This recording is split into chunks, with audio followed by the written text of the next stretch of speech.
মোহনবাগান সমর্থকদের ডার্বি দেখার জন্য আহ্বান করলেন কার্লোস কোয়াদ্রাত। কয়েকদিন আগেই 12 বছরের সাপমুক্তি কাটিয়ে ইস্টবেঙ্গলকে ট্রফি এনে দিয়েছেন কোচ কার্লোস কোয়াদ্রাত। সমর্থকদের আবেগে ভেসে গিয়েছেন ইস্টবেঙ্গল কোচ। বুধবার সোশ্যাল মিডিয়ায় সমর্থক, খেলোয়াড় ও টিম ম্যানেজমেন্টদের নিয়ে আবেগঘন বার্তা পোস্ট করেছেন কোয়াদ্রাত।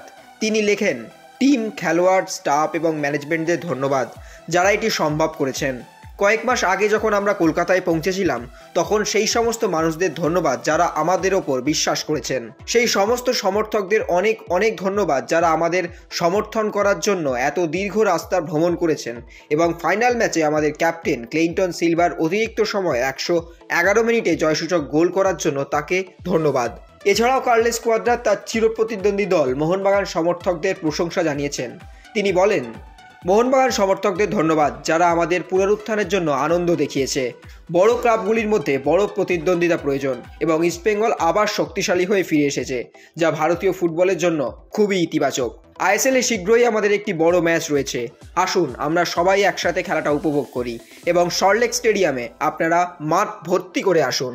এছাড়াও সুপার কাপের রানার্স দল ওড়িশা এফসি বিষয়ে ইস্টবেঙ্গল কোচ বলেন, সার্জিও লোবেরার তত্ত্বাবধানে ফাইনালে অতিরিক্ত সময়ে যাওয়ার আগে 97 মিনিটে শেষ গোল দিয়ে যেভাবে লড়াই করেছিল তার দল, তার প্রতি আমার শ্রদ্ধা ও প্রশংসা জানাই। এটা মনে রাখার মতন একটা ম্যাচ ছিল।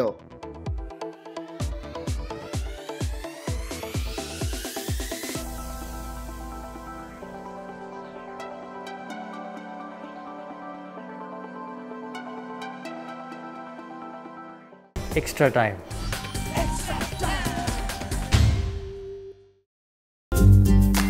লেটেস্ট নিউজ আর এক্সক্লুসিভ ভিডিওর সঙ্গে আপডেট থাকতে এখনই সাবস্ক্রাইব করুন আমাদের ইউটিউব চ্যানেল। বেল আইকনে ক্লিক করতে ভুলবেন না যেন।